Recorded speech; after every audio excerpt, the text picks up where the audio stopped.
시진핑 중국 국가주석이 오늘부터 1박 2일 일정으로 북한을 방문해 김정은 국무위원장과 5차 정상회담을 갖습니다. G20 정상회담을 일주일가량 앞두고 열리는 이번 북중회담은 한반도 평화체제 구축 과정에서 중요한 변곡점이 될 것으로 보입니다. 시 주석의 방북을 앞두고 한국과 미국은 한 목소리로 북한을 향해 대화 재개를 촉구했습니다. 스티븐 비건 미 국무부 대북정책특별대표는 유연한 접근의 필요성을 이해하고 있다며 북미 협상의 문이 활짝 열려 있고 전제 조건도 없다고 말했습니다.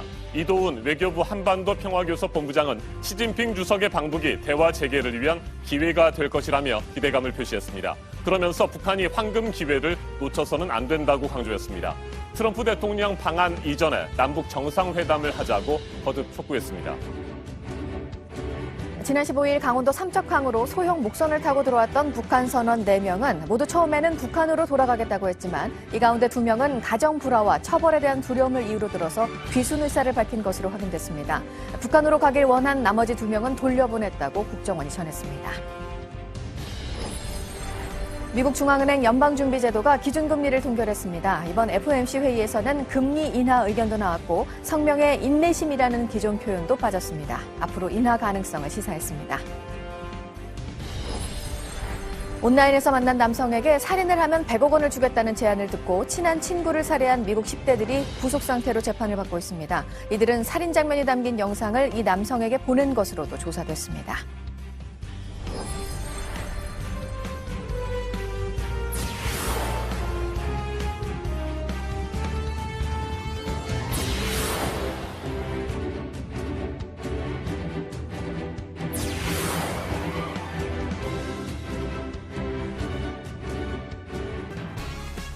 시진핑 중국 국가주석이 오늘 방북을 앞두고 한국과 미국이 잇따라 대북 메시지를 내놨습니다. 먼저 스티븐 비건 미 국무부 대북정책특별대표는 북미 협상과 관련해 미국과 북한 모두 유연한 접근이 필요하다는 것을 이해하고 있다, 이렇게 말했습니다. 비핵화 협상 교착 상태를 타개하기 위해서 일정 부분 유연성을 발휘할 수 있다는 뜻으로 풀이됩니다. 네, 그리고 이도훈 한반도 평화교섭 본부장은 북한을 향해서 황금의 기회라는 표현을 쓰면서 트럼프 대통령이 한국에 오기 전에 남북 정상회담을 열 것을 촉구했습니다. 시진핑 주석이 오늘 북한에 가는 것을 두고는 두 대표 모두 긍정적인 평가를 했습니다. 북한에 대해 한미 북핵 수석 대표들이 내놓은 발언들 먼저 워싱턴 연결해서 알아보겠습니다. 네, 임종주 특파원, 비건 대표의 오늘 발언, 워싱턴 싱크탱크 연설 과정에서 나온 거죠? 네, 비건 대표는 미국 싱크탱크인 애틀랜틱 카운슬이 동아시아 재단과 개최한 전략대화에서 말씀하신 유연한 접근이라는 표현을 썼습니다. 직접 들어보겠습니다. Both sides understand the need for a flexible approach. This is the only way to move forward in diplomacy. 네, 그러니까 북한을 향해서 일정 부분 유연성을 발휘할 테니 북미 실무 협상에 다시 나오라고 촉구하는 메시지로 들리는군요. 네, 그렇습니다. 비건 대표는 북미 양측이 지난 25년간 실패한 공식을 뛰어넘어서 서로 이익이 되는 해법을 찾아야 한다는 것을 알고 있다고도 했습니다. 특히 비핵화 문제는 북한 체제의 안전 보장과도 같이 가야 한다고 언급했습니다. 유연성과 안전 보장을 함께 언급한 겁니다. 이례적인 표현으로 받아들여지고 있습니다. 협상의 문도 여전히 열려 있다고 했습니다. 결국 대북 협상에서 유연성을 발휘해 북한 체제의 안전 보장 문제도 적극 테이블에 올릴 수 있다는 뜻으로 해석됩니다. 이 내용도 직접 들어보겠습니다. We have made clear that the U.S. is looking for meaningful and verifiable steps on denuclearization. And we understand that in the North Korean view, this is possible, but needs to proceed in context with broader discussions of security guarantees and improved overall relations. 네, 임종주 특파원, 시진핑 주석의 오늘 방북과 관련해서도 비건 대표가 언급을 했다고 들었습니다. 어떤 내용이었습니까? 네, 비건 대표는 방북 결과를 기다려보자며 신중한 모습을 보이면서도 시 주석이 평양 방문에서 건설적이고 적절한 메시지를 보낼 것으로 기대한다고 말했습니다. 한반도 평화 안정과 대량 살상 무기 제거는 미국뿐 아니라 중국의 이익에도 부합한다며 그같이 말했습니다. 자, 그리고 우리 측에서는 이도훈 외교부 한반도 평화교섭 본부장이 공동연설에 나섰죠. 주요 발언들 살펴볼까요? 네, 이도훈 본부장은 북한에 지금은 놓쳐서는 안 되는 황금의 기회라며 트럼프 대통령 방한에 앞서서 남북 정상회담을 개최하자고 거듭 촉구했습니다. 시진핑 주석 방북은 대화 재개를 위한 기회가 될 것이라며 비건 대표와 마찬가지로 긍정적으로 평가했습니다. 한반도를 둘러싸고 숨가쁘게 전개될 정상 외교전을 앞두고 한미 양국의 북핵 수석 대표가 공개적으로 북한을 향해 대화에 응하라고 촉구한 데 대해 북한이 어떤 반응을 보일지가 관건입니다. 지금까지 워싱턴에서 JTBC 임종주입니다. 시진핑 중국 국가주석은 오늘부터 1박 2일 일정으로 북한을 방문합니다. 평양에 몇 시쯤 도착하고 이후 구체적인 일정은 어떻게 되는지 아직까지 확인되지 않고 있습니다. 물론 김정은 국무위원장과 무슨 이야기를 나누게 될지가 가장 큰 관심입니다. 김소영 기자가 보도합니다. 시 주석이 평양 순안공항에 도착하면 김정은 북한 국무위원장이 직접 맞이할 걸로 보입니다. 과거 김정일 국방위원장도 호진타오와 장쩌민 주석을 공항에 나와 맞았습니다. 지난해 남북 정상회담 때처럼 지붕이 없는 차를 타고 가며 평양 시민들의 환영을 받을지도 관심입니다. 회담은 숙소로 유력한 백화원 영빈관이나 노동당 청사의 김 위원장 집무실에서 열 걸로 보입니다. 만찬 뒤엔 대집단체족 공연을 관람할 수 있습니다. 지난 3일 김 위원장이 개막 공연을 챙겨본 것도 시 주석의 관람을 준비한 걸로 읽힙니다. 이튿날엔 양국 관계의 상징적인 장소를 찾을 걸로 보입니다. 시 주석의 방문이 예고된 북중 우이탑은 보수공사가 진행된 걸로 전해집니다. 마오쩌둥 장남이 묻혀있는 평양의 중국 인민지원군 열산응원도 예상 방문지로 꼽힙니다. 평양 인근의 공장이나 과학기술 전당 등을 찾을 수도 있지만 일정이 짧습니다.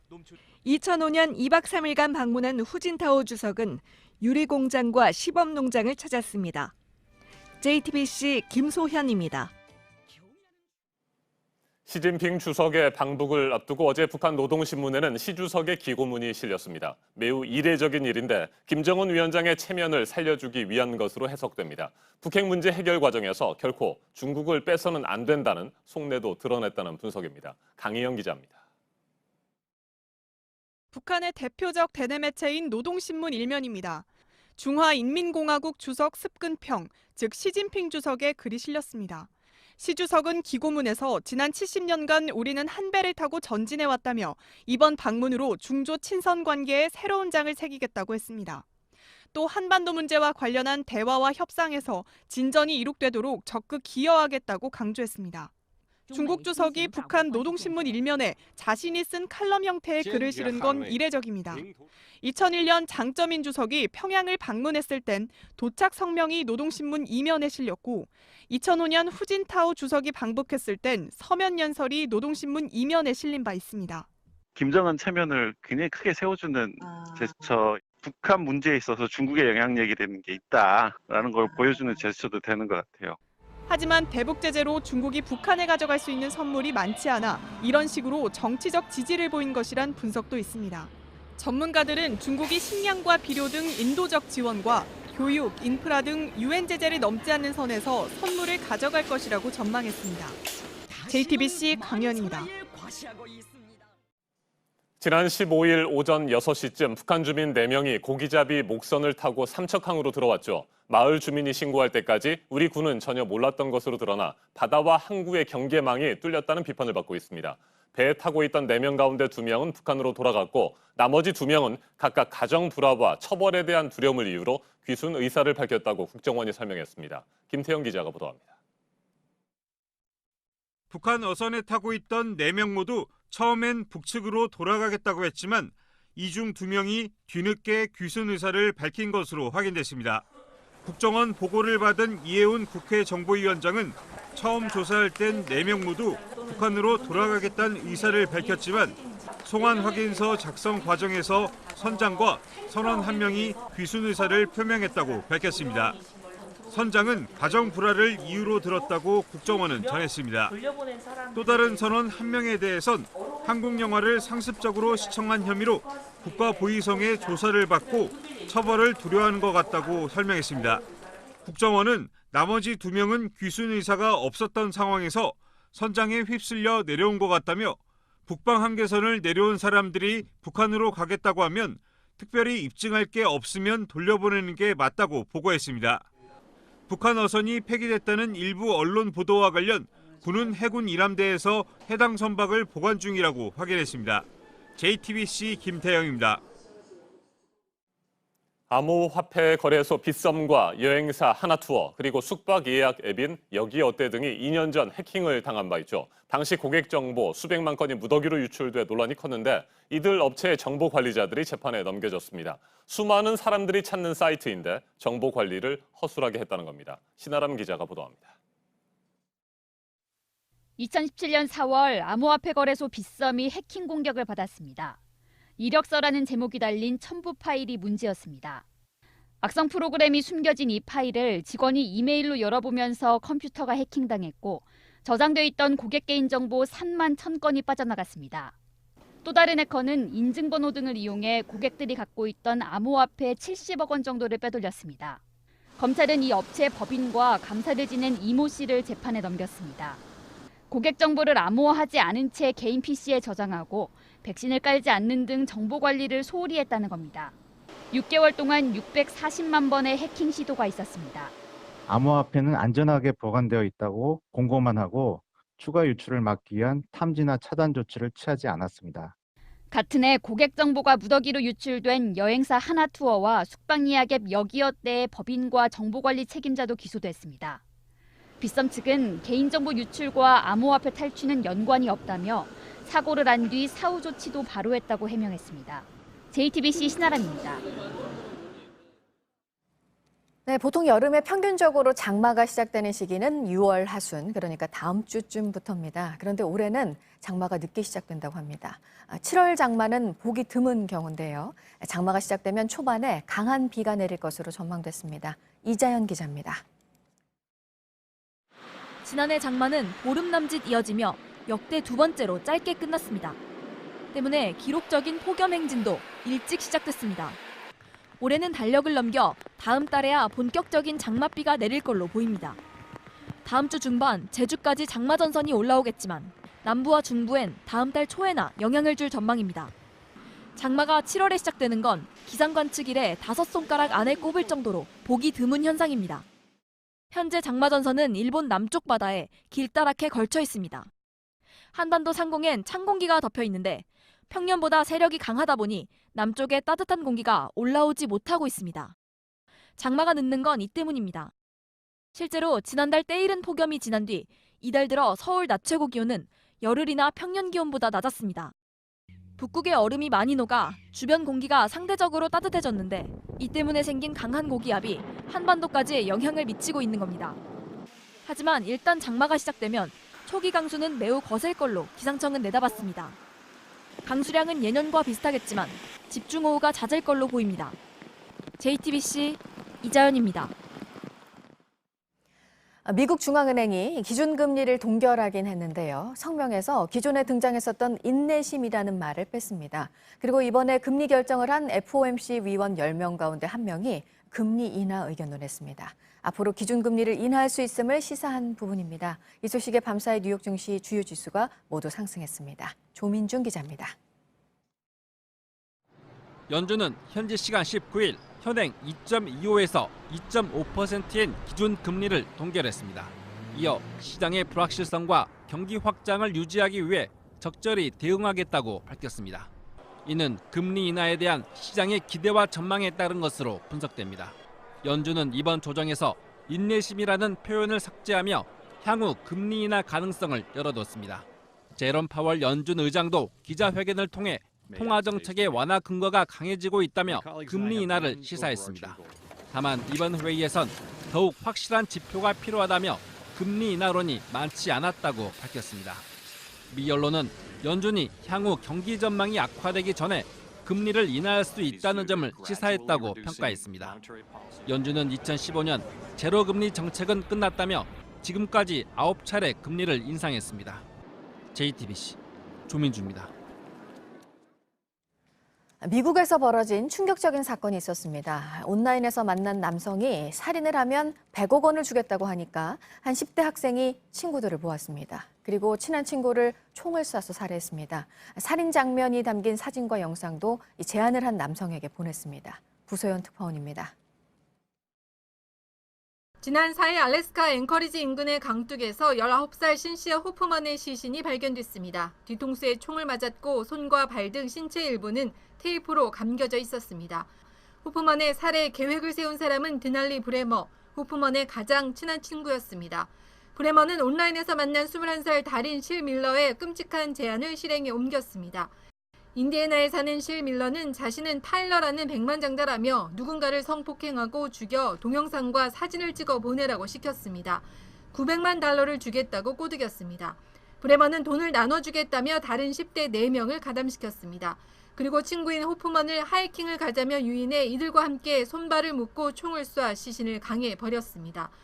총은 가담한 10대 중 1명이 쐈습니다. 숨진 호프먼은 학습 장애를 가지고 있었습니다. 백만장자라며 살인을 교사한 실 밀러는 브레머에게 어린 아이를 성폭행하고 사진과 영상을 찍어 보내라는 요구까지 했습니다. 경찰은 해당 영상의 일부를 확보했다고 밝혔습니다. 미국 언론들은 영화나 소설에나 나올 법한 일이 실제로 벌어졌다고 보도했습니다. 로스앤젤레스에서 JTBC 부소연입니다. 지난해 10월에 있었던 사우디 언론인 살해 사건을 조사해온 유엔 특별보고관이 사우디 왕세자를 포함한 사우디 고위 인사들이 개입했다는 의혹을 주장했습니다.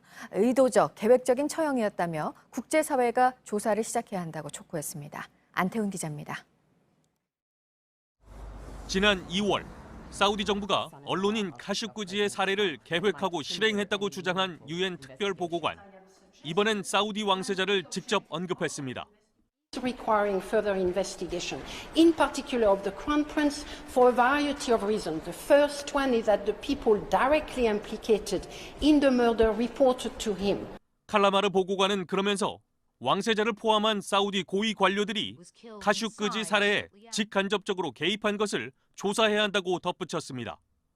또 왕세자의 책임과 관련해 충분히 신뢰할 만한 증거가 있다고 말했습니다.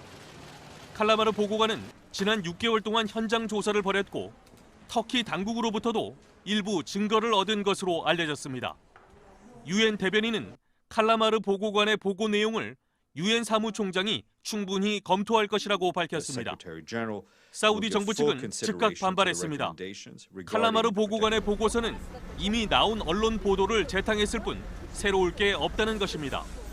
사우디 왕세자는 사우디 정부가 소유한 일간지와의 인터뷰에서 정치적으로 악용하는 행위를 멈추고 증거가 있다면 사우디 법원에 제출해야 한다고 주장했습니다. JTBC 안태훈입니다. 이번에는 오늘 아침 체크해봐야 할 뉴스들을 분야별로 살펴보겠습니다. 먼저 정치 분야입니다. 문재인 대통령이 오늘 청와대에서 제4차 반부패 정책협의회를 주재합니다. 지난해 11월에 열린 3차 회의 이후 7개월 만입니다. 고액 탈세를 비롯한 사회 전반에 걸친 규칙 위반과 특권 문제에 대해 점검하고 대책을 논의할 예정입니다. 자유한국당이 전국 100여 개 대학에 지부를 두기로 하고 학교별로 지부장을 모집했습니다.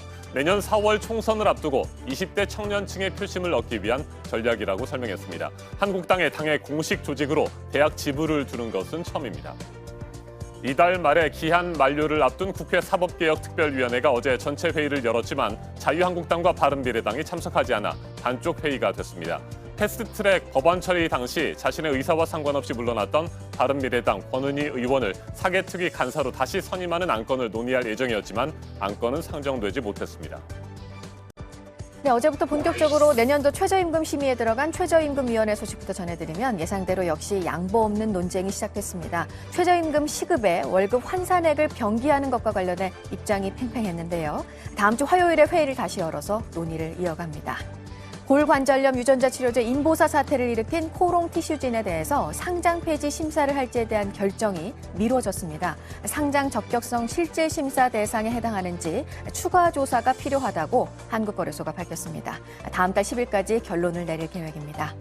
롯데그룹 창업주인 신격호 명예회장이 1년 5개월 만에 소공동 롯데호텔 원래 살던 곳으로 왔습니다. 30년 가까이 이곳에 살았다가 지난해 초 잠실 롯데월드타워로 거처를 옮겼었고 다시 돌아온 건데요.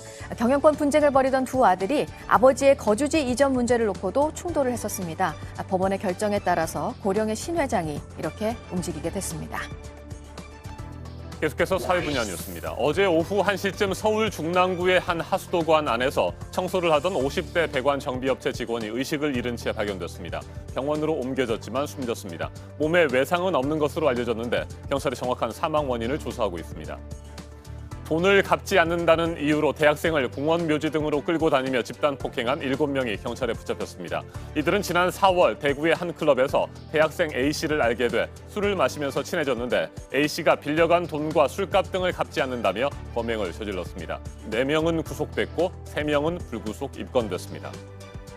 바다의 수온 상승으로 태평양 먼바다에서 잡히던 대형 참다랑어가 요즘은 강원도 동해안에서도 잡히고 있습니다. 어제 고성군 앞바다에서 180kg짜리 거대 참다랑어가 잡혔는데 올 들어 지금까지 2톤가량의 참다랑어가 동해안에서 잡혔습니다.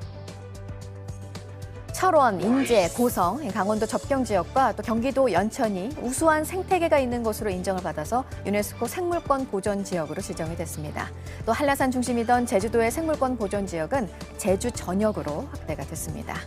유명 인터넷 방송 진행자인 감스트가 인터넷 생방송 중에 성희롱 발언을 했다가 논란이 되자 유튜브에 사과 영상을 올렸습니다. 반성의 시간을 갖겠다고 말했습니다. 고흐가 스스로 삶을 마감할 때 사용한 것으로 추정되는 권총이 파리 경매에 나와서 우리 돈으로 2억 원이 넘는 금액에 팔렸습니다. 실제로 고흐가 사용한 총인지 아닌지 논란도 있었지만 감정가의 3배였습니다. 고흐 기념관 측은 권총 경매가 고흐의 비극적인 삶을 상업적으로 이용하는 것이라고 비난했습니다. 지난 4월 5일 본회의를 끝으로 문을 닫았던 국회가 오늘 76일 만에 다시 열립니다. 자유한국당을 빼고 6월 국회 소집 요구서를 낸 여야 사당이 오늘 정부 추경안에 대한 이낙연 총리의 시정연설을 들으려고 했는데요. 한국당의 반발로 무산이 됐습니다. 정상적인 법안 심사도 진행이 되기 어려운 상황입니다. 박근혜 전 대통령 항소심 결심 공판이 오늘 있습니다. 국정원 특수활동비를 상납받은 혐의에 대해서입니다. 1심에서 징역 6년을 선고받았습니다. 박 전 대통령은 오늘도 나오지 않을 것으로 보이는데요. 오늘 검찰이 구형을 합니다. 다른 사람의 명의로 가지고 있는 부동산 소유권은 누구에게 있는지 대법원이 오늘 결론을 냅니다. 만약에 기존 판례를 바꿔서 진짜 주인이라고 하더라도 명의자에게서 소유권을 가져올 수 없다는 선고가 난다면 부동산 시장에 미칠 파장이 커서 오늘 판결 주목되고 있습니다. 분야별 뉴스들 체크해드렸습니다. 이어서 기상정보입니다. 기온은 더 올라서 낮더위가 기승을 부리겠습니다. 지도 보시는 것처럼 30도 안팎의 더위에 특히 영남 지방은 30도를 넘어서는 곳도 많겠는데요. 볕도 강해서 한낮 자외선 지수도 남부지방 중심으로 매우 높은 수준까지 오르겠습니다. 곳곳 미세먼지 농도 높습니다. 충북과 남부지방, 제주를 중심으로 나쁨 수준 보이는 곳이 많겠습니다. 그 밖의 지역은 점차 맑은 하늘 펼쳐지겠고요. 아침까지는 낮은 구름대의 영향으로 서울과 중부 서해안을 중심으로 빗방울이 떨어질 수 있겠습니다. 오늘 낮 기온은 서울이 28도, 광주 30도, 대구가 32도까지 크게 오르겠습니다. 북한도 함흥이 최고 33도로 더위가 무척 강하겠습니다. 주말 동안 다시 비 소식 있습니다. 내일 오후 중부와 영남 지방에서 시작되겠습니다. 기상정보였습니다.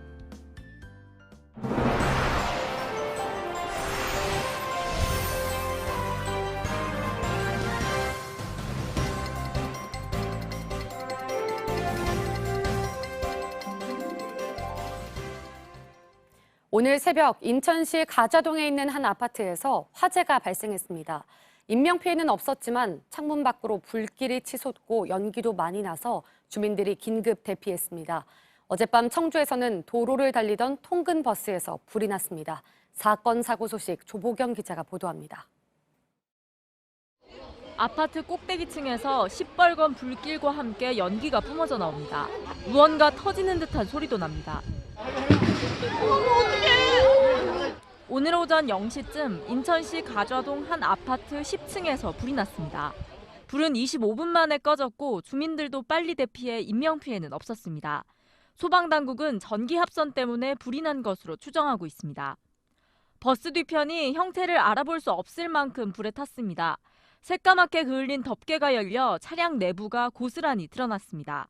어제 저녁 8시 20분쯤 청주 시내를 달리던 회사 통근버스에서 불이 난 겁니다. 운전기사와 승객 4명은 곧바로 대피해 부상자는 없었습니다.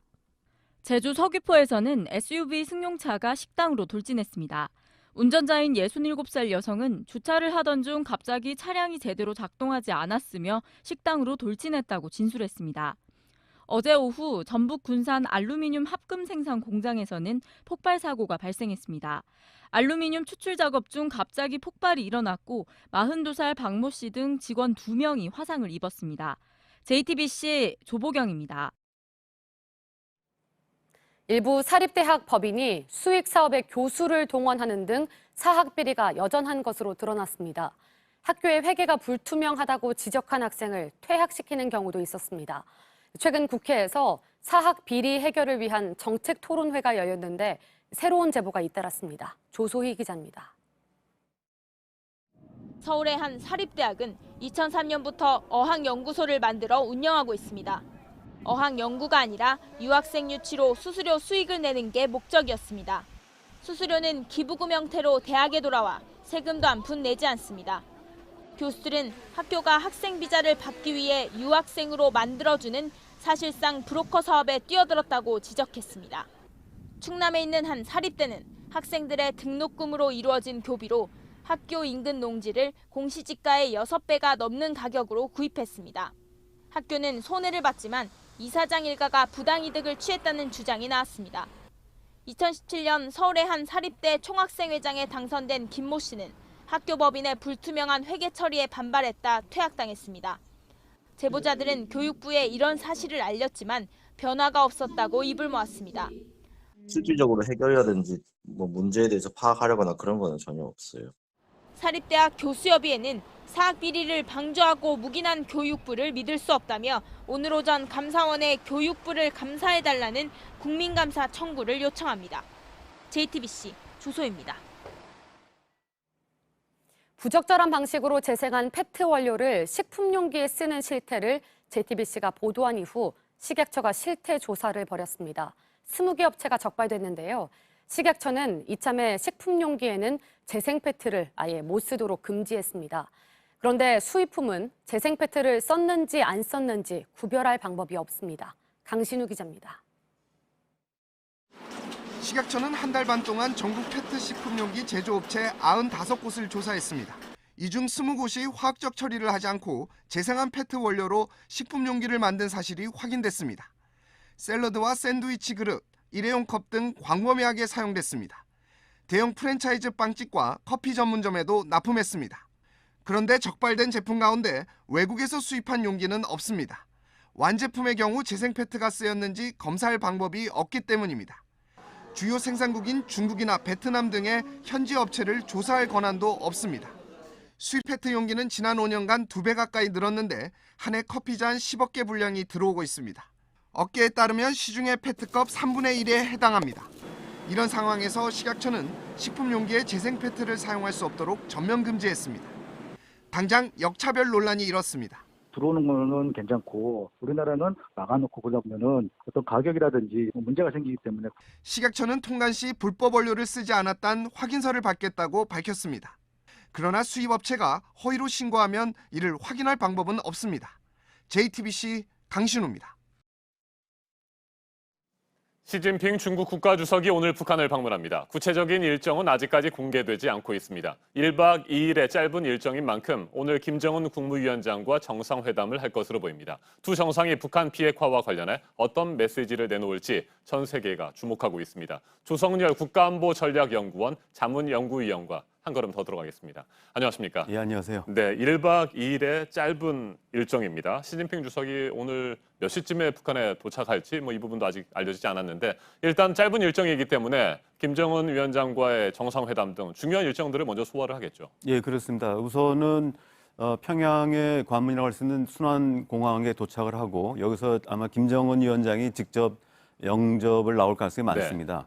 그리고 그 이후에 이제 국빈을 맞이하는 백화원 영빈관으로 아마 이동할 가능성이 높고요.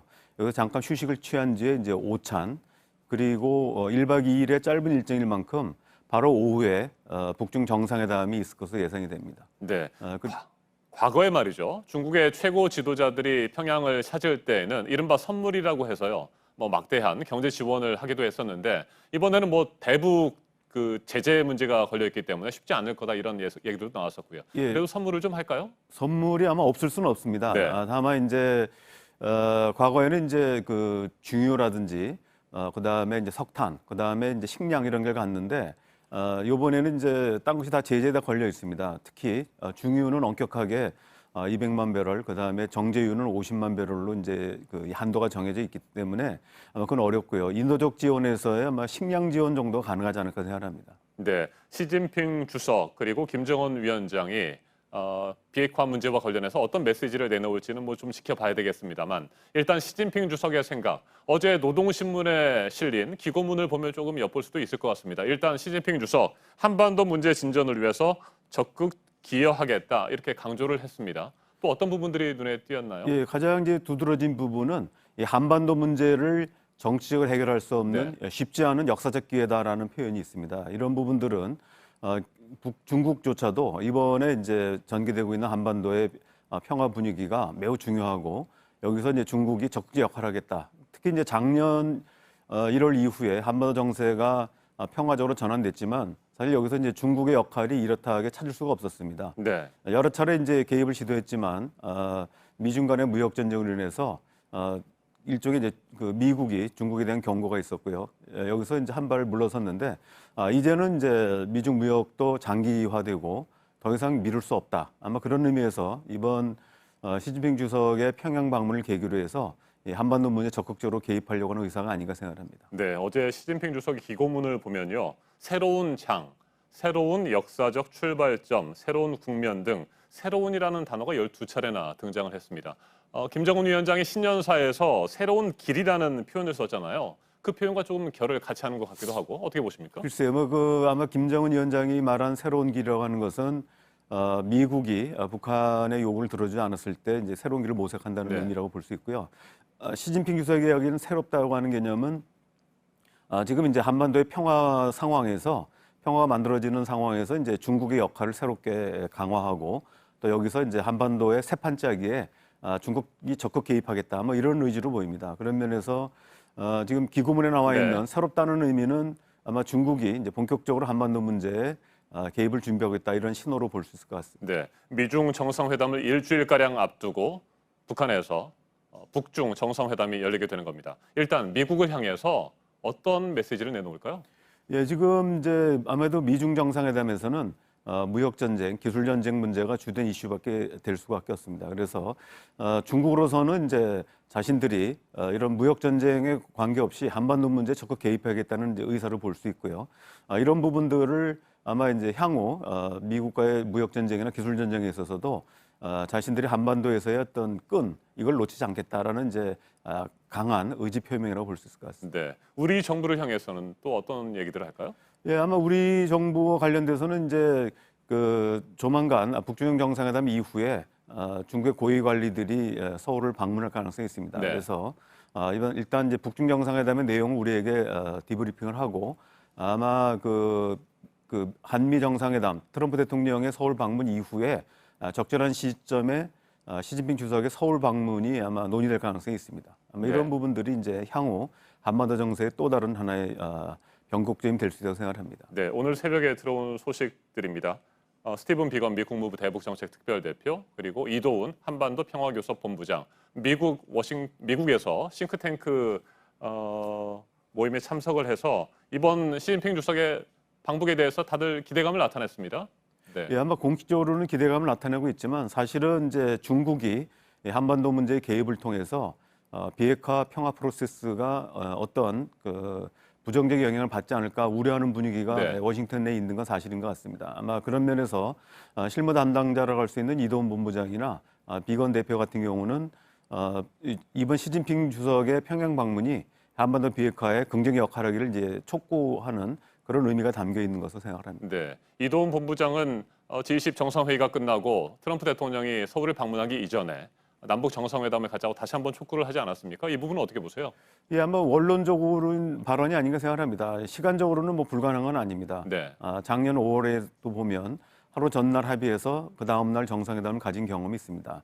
다만 이제 전반적인 정서로 봤을 때 다음 주에 이제 비건 특별대표가 서울로 오게 되고 또 우리가 이제 판문점에서 미중 간의 접촉이 이제 예상되고 있기 때문에 물리적으로 본다면은 미국의 입장을 명확하게 듣기 전에 김정은 위원장이 서울을 방문하기 쉽지 않다고 생각합니다. 아마 그런 면에서 보면 이도훈 본부장은 이제 대통령께서 얘기하신 것처럼 한미 정상회담 이전에 남북 간에 다시 말하면 이제 한국이 주도적 위치에서 한반도를 문제를 풀 수 있는 이런 계기를 이제 마련하고자 발언하신 게 아닌가 생각합니다. 네, 이번 북중 정상회담에 이어서 다음 주에는 미중, 한미, 한중 정상회담이 잇따라 열립니다. 한반도 문제와 관련해서 굉장히 중요한 일들이 연달아서 열리게 되는데, 자, 이 같은 상황에서 우리 정부 북한에 5만 톤의 식량 지원을 하기로 결정을 했습니다. 이 부분 어떻게 보십니까?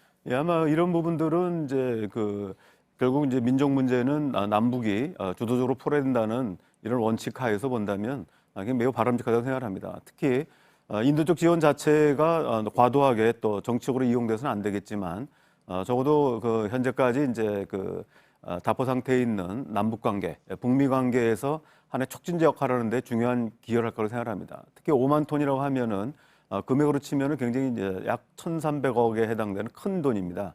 그래서 지난번에 이제 우리 정부가 국제기구를 통해서 800만 불의 지원에 이어서 이번에 1,300억에 달하는 이제 대북 식량 지원이 있기 때문에 이런 부분들은 이제 향후 이것이 직접적으로 대화를 끌어내지 못하겠지만 향후 이제 한반도 정세를 풀어나가는 데서 우리 정부가 북한에 대한 어떤 우호적인 표시다 이렇게 볼 수 있을 것 같습니다. 네, 끝으로 한 가지만 더 여쭙겠습니다. 이번 주와 다음 주 앞서 언급한 것과 같은 일련의 정상회담들이 끝나고 나면 북한과 미국, 북한과 한국 사이에 대화 다시 빠르게 재개될 것으로 보십니까? 예, 그렇습니다. 지금 북한은 이제 김정은 위원장이 친서를 전달한 상태에서 미국의 답변을 기다리고 있는 것으로 보입니다. 아마 그런 부분들이 이루어진다면은 본격적으로 남북 대화와 북미 간의 대화, 특히 이제 정상급 대화는 좀 쉽지 않겠지만 고위급 실무회담은 아마 빠른 시일 내에 재개될 것으로 기대하고 있습니다. 알겠습니다. 여기까지 듣겠습니다. 조성열 국가안보전략연구원 자문연구위원이었습니다. 말씀 잘 들었습니다. 예, 감사합니다.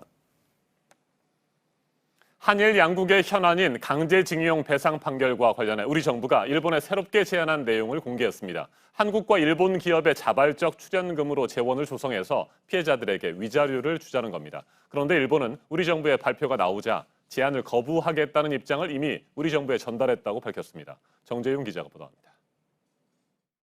외교부가 강제징용 배상 문제와 관련해 일본 정부에 새롭게 제안했다고 밝힌 내용은 한국과 일본의 기업이 자발적 출연 방식으로 기금을 마련해 피해자에게 위자료를 지급하는 방안입니다. 눈에 띄는 부분은 일본이 이 방안을 수용할 경우 한일 청구권 협정 제3조 1항 협의 절차를 수용할지 검토하겠다는 대목입니다. 한일 청구권 협정 제3조 1항은 협정 해석 등과 관련한 양국 간 분쟁은 외교상 경로를 통해 해결한다는 내용입니다. 지난 1월 이후 일본이 우리 정부에 지속적으로 요구하고 있는 부분입니다. 외교부 관계자는 일본의 반응은 예단할 수 없다고 했지만 불과 1시간도 되지 않아 일본 외무성은 거부 의사를 발표했습니다. 일본 외무성의 오스가 다케시 보도관은 한국 측의 제안은 한국의 국제법 위반 상황을 시정하는 것도 아니고 문제의 해결책도 되지 못한다고 말했습니다. 그러면서 일본 측은 한국 측에도 이런 거부 입장을 이미 전달했다고 밝혔습니다.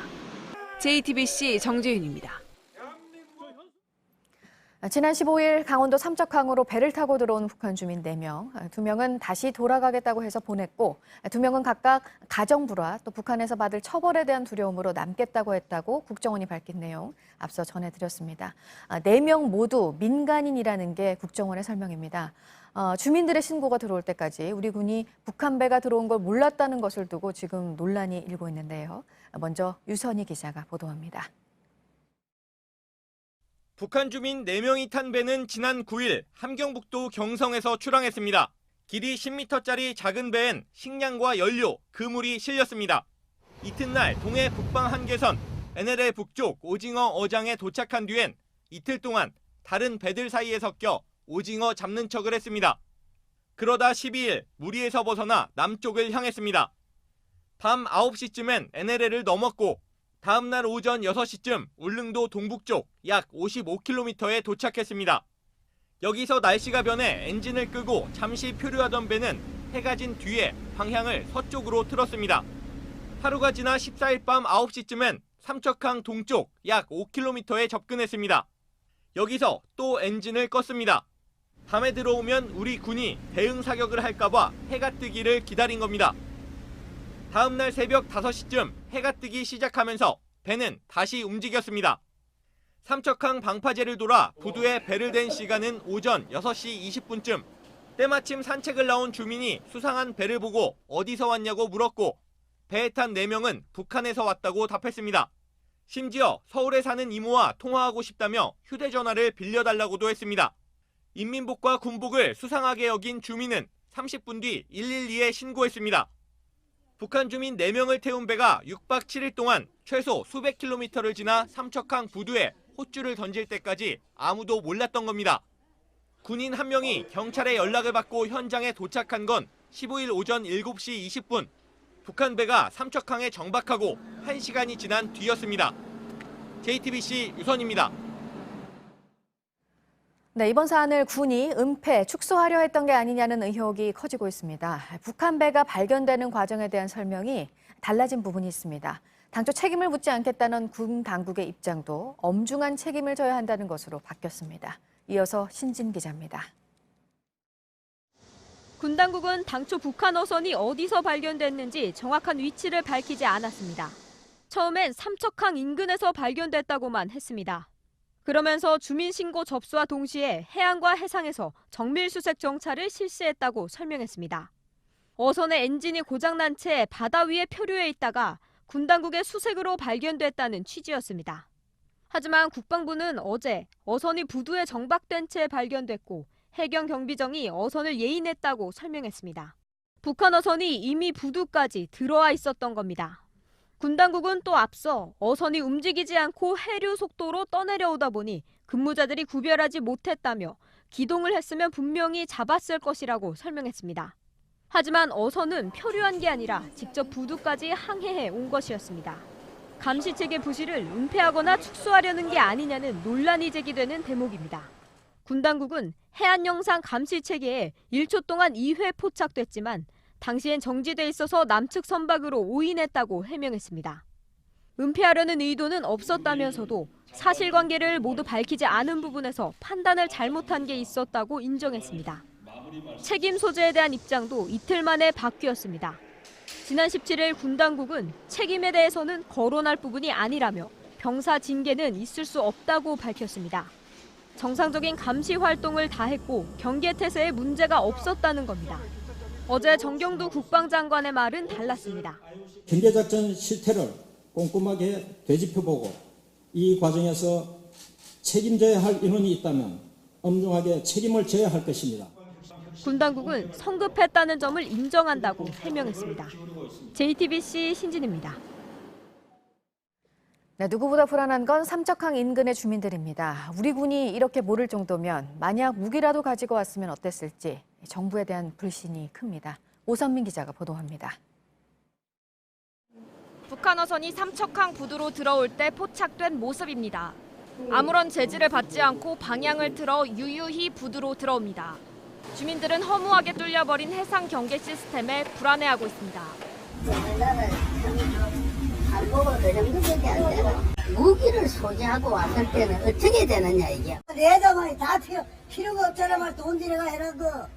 특히 북한 어선이 북방 한계선에서 130km나 떨어진 삼척으로 오기까지 당국이 전혀 몰랐다는 사실을 믿기 어렵다는 반응을 보였습니다.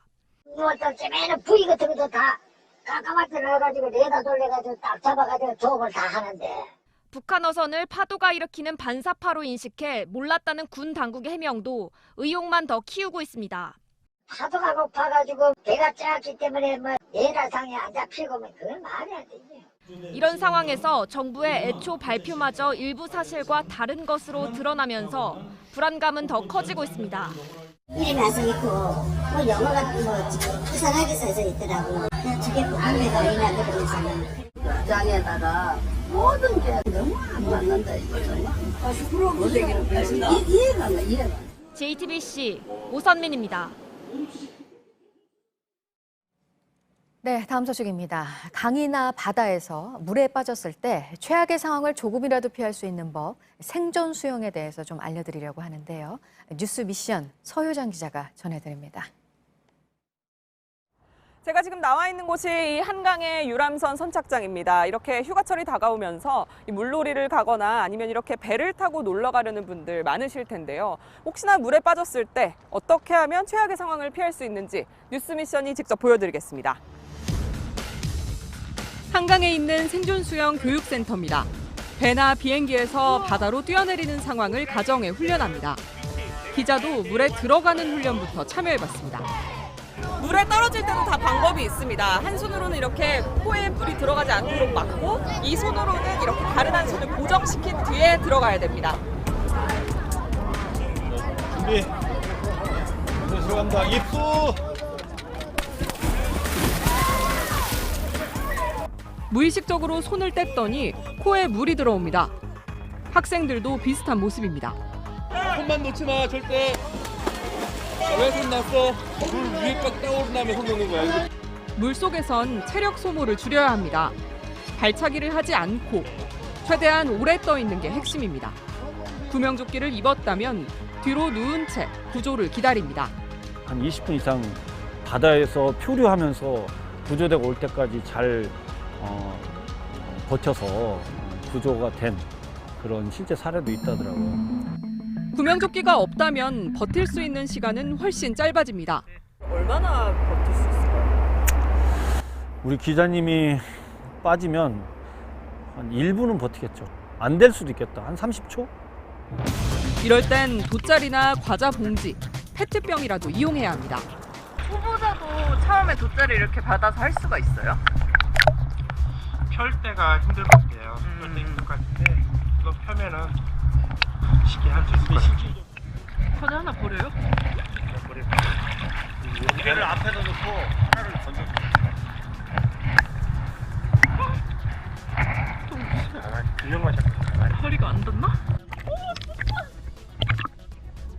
오, 떴어요? 너무 신기해. 강이 아닌 바다에 빠졌을 땐 체온을 유지하는 게 가장 중요합니다.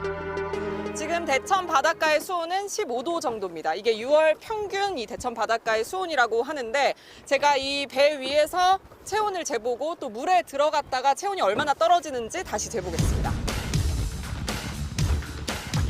물에 들어가기 전 기자의 체온은 37도. 40분 정도 있다 나와보니 35.8도를 가리킵니다. 저체온증 초기입니다. 거센 조류도 문제입니다. 제가 지금 바닷가 한가운데 나와 있는데 이 9번 부표를 제가 붙잡고 있습니다. 제가 이 손을 놓고 아무런 수영이나 이런 걸 하지 않고 있을 때 얼마나 이동을 하게 되는지 한번 지켜보겠습니다. 가만히 있어도 금방 멀어져 갑니다. 9번 언제 거기까지 갔지? 제가 이렇게 몸을 웅크리고 가만히 있으면서 흘러왔는데 지금 5분 정도 지났는데 9번 부표가 사실 어디 있는지 잘 보이지 않습니다. 전문가들은 바다에 빠졌을 땐 수영을 하지 말라고 조언합니다. 대신 몸을 웅크리거나 팔짱을 낀 채로 물에 떠서 가만히 구조를 기다리는 게 더 낫다는 겁니다. 이러고 한 20분 정도만 있으면 아무런 수영을 하지 않고도 아마 육지에 도달할 수 있을 것 같아요. 보신 것처럼 물에 빠졌을 때 대처법은 그리 어려운 건 아닙니다. 하지만 평소에 익혀두지 않으면 갑자기 닥치는 사고 상황을 대비하기는 어렵겠죠. 미리 조심하고 준비해야 이 만일의 상황을 막을 수 있을 것 같습니다. 뉴스 미션 서유정입니다. 자유한국당이 국회 정상화 조건으로 내걸었던 경제청문회와 관련해 여야가 접점을 찾아가고 있습니다. 문희상 국회의장이 제안한 경제 원탁회의에 대해 나경원 한국당 원내대표는 책임자 참석과 성실한 자료 제출이 전제된다면 받을 수 있다 이렇게 밝혔습니다. 이인영 더불어민주당 원내대표도 경제 실정에 대한 낙인만 거둔다면 가능하다고 했습니다. 박유미 기자입니다. 뵙게 돼서 반갑습니다. 예. 그 회의가 잘 안 열려서 뵙질 못했습니다. 83일 만에 열린 기획재정위원회였지만 한국당 의원들의 자리는 비어 있었습니다. 김현준 국세청장 후보자의 청문회 일정을 잡는 회의로 한국당은 당초 참석하기로 했지만 입장을 바꿨습니다. 자유한국당에서도 청문회 자체를 거부한다거나 하는 그런 의사는 전혀 없는 것으로 알고 있고, 오늘은 다만 절차적인 그 계획서 채택권이기 때문에 당에서 알아서 진행해달라. 나경원 한국당 원내대표는 인사청문회 참석은 국회 정상화를 전제로 한 것이라고 설명했습니다. 확실히 청문회에 참석하겠다고 하지 않았습니다. 청문회 통해서 정지하겠다 이렇게 얘기한 거잖아요. 그거는 그때까지 국회 정상화가 된다는 것입니다. 이런 가운데 문희상 국회의장이 제안한 경제 원탁 회의를 두고 민주당과 한국당이 접점을 찾아가고 있습니다. 경제 실정 그리고 국가 부채에 대한 책임 이런 낙인을 거둔다 그러면 우리에게 새로운 대화는 시작될 수 있겠다. 나경원 원내대표는 청와대와 각 부처 책임자들이 반드시 참여하고 자료를 성실히 제출한다면 경제 원탁 회의를 받아들일 수 있다고 했습니다. JTBC 박유미입니다. 검찰이 목포 부동산 투기 의혹을 받고 있는 무소속 손혜원 의원을 재판에 넘겼다는 소식 어제 전해드렸죠. JTBC 취재진이 공소장의 내용을 살펴봤는데 손 의원이 친구에게 부동산 구입을 설득하는 과정이 자세하게 담겨 있었습니다. 손 의원의 보좌관이 남편에게 결혼 20주년 선물로 부동산을 사주겠다고 한 내용도 파악됐습니다. 허진 기자가 보도합니다. 검찰이 자유한국당 주광덕 의원에게 제출한 공소장에 적힌 손혜원 의원의 혐의 중 하나는 부패방지법 위반입니다. 검찰은 손 의원이 2017년 대선 직후인 5월 18일 목포의 커피숍에서 목포시 도시재생 전략계획을 당시 목포시장 등으로부터 받았고 한 달 뒤인 6월 충북 괴산에 있는 대학 동창집에서 새 정부 들어 도시재생 뉴질 사업을 하는데 목포가 유력하다며 부동산 매입을 권유했다고 밝혔습니다. 이렇게 손 의원이 공무상을 알게 된 비밀을 이용해 제3자가 부동산을 취득하게 한 게 부패방지법 위반이라고 검찰은 판단한 겁니다. 함께 기소된 손 의원의 보좌관은 그해 9월 4,500만 원짜리 토지와 건물을 남편 명의로 계약하는 과정에서 부동산을 결혼 20주년 선물로 사주겠다고 말했다고 검찰은 밝혔습니다. 손 의원에게 부동산을 소개해준 부동산업자가 절도 혐의로 기소된 내용도 공소장에 포함됐습니다. 부동산업자는 손 의원과 목포시장 등이 커피숍에서 사진을 찍기 위해 홀로 나가는 사이 테이블 위에 올려져 있던 도시재생 전략계획 한 부를 접어서 가방에 넣어 가지고 나왔다고 검찰은 밝혔습니다. 손 의원은 검찰의 수사 내용을 전면 부인하고 있습니다. 검찰은 손 의원이 커피숍에서 목포시장 등에게 보안 자료를 받은 게 5월 18일이라고 했지만 이 자료는 일주일 전인 5월 11일 공청회에서 이미 공개된 자료라는 겁니다. 손 의원은 재판에서 자신의 혐의가 사실로 드러나면 전 재산을 내놓겠다고 밝혔습니다. JTBC 허진입니다. 관청에서 경비와 시설 관리 등 다양한 일을 하는 사람들을 공무직이라고 합니다. 최근 정규직으로 바뀌면서 지원자가 크게 늘고 있는데 채용 과정이 허술합니다. 한 자치단체에서는 합격자들이 무더기로 위장 전입까지 하면서 가산점을 받은 사실이 확인됐습니다. 전다빈 기자입니다. 2017년 말 동해시청 공무직에 지원한 A씨는 서울에 사는 누나와 조카의 주소를 자신의 집으로 옮겼습니다. 세대원이 많을수록 서류 심사 때 점수를 더 준다는 채용 공고를 보고 가족을 위장 전입시킨 겁니다. A씨는 최종 합격했지만 경찰에 덜미가 잡혔고 지난달엔 벌금형을 받았습니다. 그런데 이런 꼼수를 쓴 합격자는 A씨만이 아니었습니다. 취재 결과 동해시청 공무직 합격자 48명 중 12명이 위장 전입을 했다 적발돼 한꺼번에 처벌을 받았습니다. 합격자 4명 중 1명꼴입니다. 당시 채용에는 1000여 명이 지원해 경쟁률이 20대 1에 달했습니다. 비정규직에서 60세까지 정년이 보장되는 정규직으로 바뀌면서 지원자가 몰린 겁니다. 법원 판결이 났지만 지자체 측은 문제 합격자들을 어떻게 처리할지 정하지 못한 상태입니다. 법으로 규정된 게 아니라 말 그대로 이제 지자체의 규칙으로 돼 있다 보니까 애매하죠. 공무직 채용을 놓고 잡음이 나온 건 동해시만이 아닙니다. 경남 함안군에선 전현직 공무원과 군의원 가족을 뽑았다가 문제가 됐습니다. 또 충남 서촌군에선 공무원이 아는 사람의 자녀를 심사도 없이 공무직으로 바꿔준 사실이 드러나기도 했습니다. JTBC 전다빈입니다. 백화점에서 130만 원을 주고 유명 디자이너 옷을 샀는데 알고 보니 5분의 1 값에 중국산이었습니다. 이 디자이너는 중국산 옷은 2년 동안 이렇게 속여 팔아서 7억 원을 챙겼습니다. 성화선 기자의 보도입니다. 부산의 한 의류 창고입니다. 유명 디자이너 A씨가 팔던 옷이 여기저기 걸려 있습니다. 티셔츠와 블라우스의 안쪽을 뒤집어 보니 메이드 인 차이나로 표시돼 있습니다.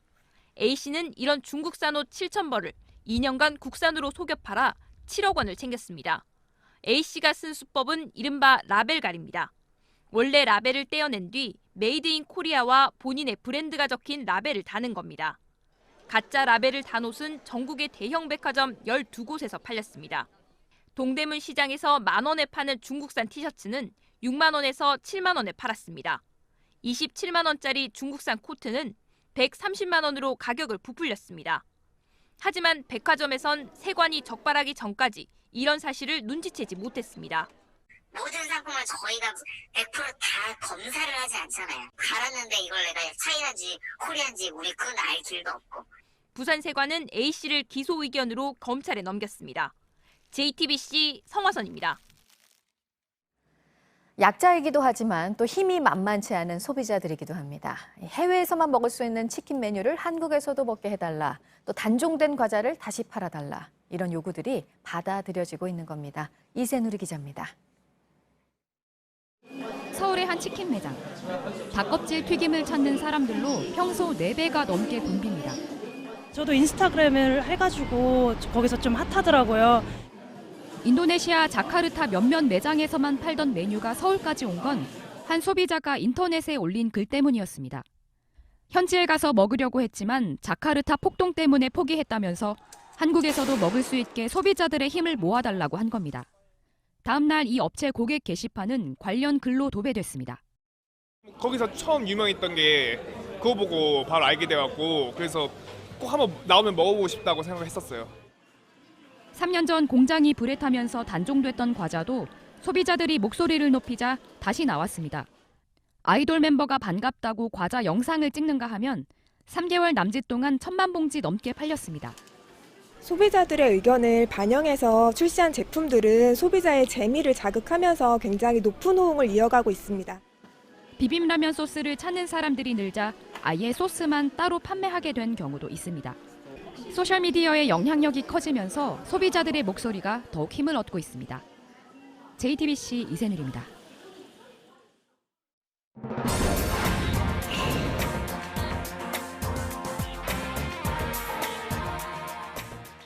네, 오늘 중국의 시진핑 국가주석이 김정은 위원장을 만나러 평양에 가는 날인데요. 딱 이날 중국에 대한 미국의 경고로 해석이 되는 메시지가 나왔습니다. 북한이 대북 제재를 피하도록 도운 혐의로 러시아 금융회사를 제재 대상으로 지정했다고 미 재무부가 발표를 했습니다. 보도국 연결해서 알아보겠습니다.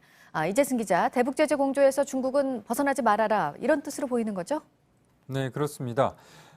큰 틀에서는 앞서서 스티븐 비건 미 국무부 대북 특별대표가 이 북한의 조건 없는 그런 대화 재개를 촉구한 바가 있는데요. 그런데 동시에 미 재무부는 이 미국의 제재를 받는 북한 회사의 이 자회사에 러시아 금융회사가 계좌를 개설해 준 것에 대해서 제재 위반이라고 밝혔습니다. 미 재무부 만데커 차관은 미국은 유엔과 또 미국의 제재를 위반해 북한과 거래하는 모든 개인과 기관에 대해서 이 제재를 계속할 것이라고 얘기했는데요. 시진핑 중국 국가주석의 방북을 앞두고 나온 이런 제재 발표는 러시아 회사를 겨냥했지만 결국은 중국을 향해서 대북 공조를 압박하는 그런 메시지라는 해석도 나오고 있습니다. 네, 다음은 유튜브가 모든 아동용 콘텐츠를 아동 전용 앱이죠. 유튜브 키즈로 이동시키는 방안을 검토 중이라는 소식입니다. 불쾌함을 조장할 수 있는 콘텐츠로부터 아동들을 보호하기 위해서인데요. 또한 이 키즈 앱에서 자동 재생 기능을 없애는 방안을 검토 중이라는 소식도 전해졌습니다. 자동 재생 기능은 시청 시간을 늘리는 데 큰 기여를 했지만 또 이에 대한 비판도 적지 않았는데요. 다만 유튜브 측은 이러한 논의는 확정된 것이 아니라 아이디어 차원으로 의견을 모으고 있다고 밝혔습니다. 네, 국민연금을 앞당겨서 받는 사람이 60만 명에 육박한다고요? 네, 일명 조기누령연금이라고 하는데요. 이것은 퇴직 후 소득이 없거나 또 일하더라도 소득이 적은 사람들을 위해서 그 노후 소득을 보장하려는 취지로 도입됐습니다.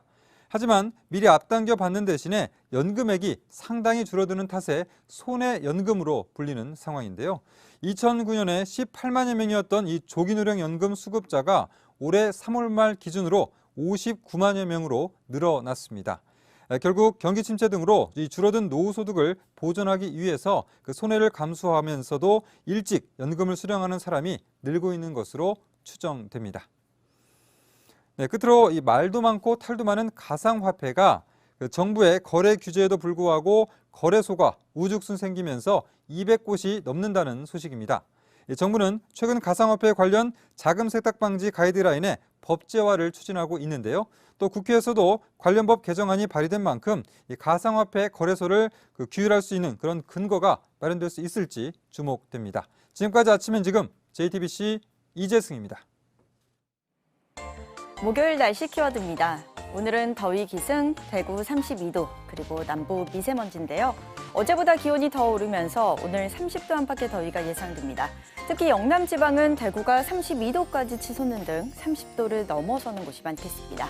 공기질도 좋지 않은데요. 충북과 남부 지방, 제주를 중심으로 나쁨 수준 예상됩니다. 아침부터 미세먼지가 심하네. 비가 그렇게 내렸어도 미세먼지가 농도가 높다고 전해주셨고요. 오늘 기온까지 더 높아지면서 더위를 먹느냐, 미세먼지를 먹느냐 어려운 결정이라며 한숨을 내신 분도 있었습니다. 계절을 가리지 않는 미세먼지인데요. 오늘도 호흡기 관리 잘해주셔야겠습니다. 지금까지 키워드와 SNS로 만나본 날씨였습니다. 채용 비리 혐의로 구속된 이석채 전 KT 회장의 첫 재판이 어제 열렸습니다. 이 전 회장 측은 특혜를 받았다고 지목된 자유한국당 김성태 의원의 딸이 KT에 다니는지도 몰랐다 이렇게 주장을 했습니다. 채용 청탁 혐의를 받고 있는 유력 인사들의 조사가 마무리된 가운데 김성태 의원에 대한 조사 방향도 주목됩니다. 이혜원 기자가 보도합니다. 이석채 전 회장은 2012년 KT의 신입사원 채용에서 11명을 부정 채용하는 데 개입한 혐의를 받고 있습니다. 첫 재판에서 이 전 회장 측은 혐의를 부인했습니다. 변호인은 재판이 끝난 뒤 기자들을 만나 이 전 회장이 비서실에 청탁받은 내용을 건넨 적은 있다고 인정했습니다. 하지만 성적을 조작하라고 지시한 적은 없다고 주장했습니다. 합격과 불합격 사이에 걸쳐있던 지원자들을 추가 합격시키는 건 사기업의 재량으로 볼 수 있다고도 했습니다. 김성태 의원 딸과 관련해선 이 전 회장이 딸의 근무 사실조차 알지 못했다고 했습니다. 함께 재판에 넘겨진 KT 전직 임원들은 검찰이 주장하는 혐의를 모두 인정했습니다. 당시 청탁을 한 것으로 의심받는 유력 인사 조사는 현재 김성태 의원만 빼고 모두 마무리된 걸로 전해집니다. 검찰은 KT 새노조 등이 김 의원을 업무 방해 등으로 고발한 만큼 김 의원의 소환 조사와 관련해선 피의자 신분이 될 것이라고 밝혔습니다. JTBC 이혜원입니다. 정관계 인사 자녀들의 부정 취업을 둘러싼 사건이죠. KT 채용 비리 재판이 어제 시작됐습니다. 검찰이 본격적인 수사에 나선 지 5개월여 만입니다. 핵심 인물로 지목된 이석채 전 KT 회장 측은 혐의 일부를 부인했습니다. 취업 청탁을 받기는 했지만 구체적인 지시를 내리지 않았다고 주장했습니다.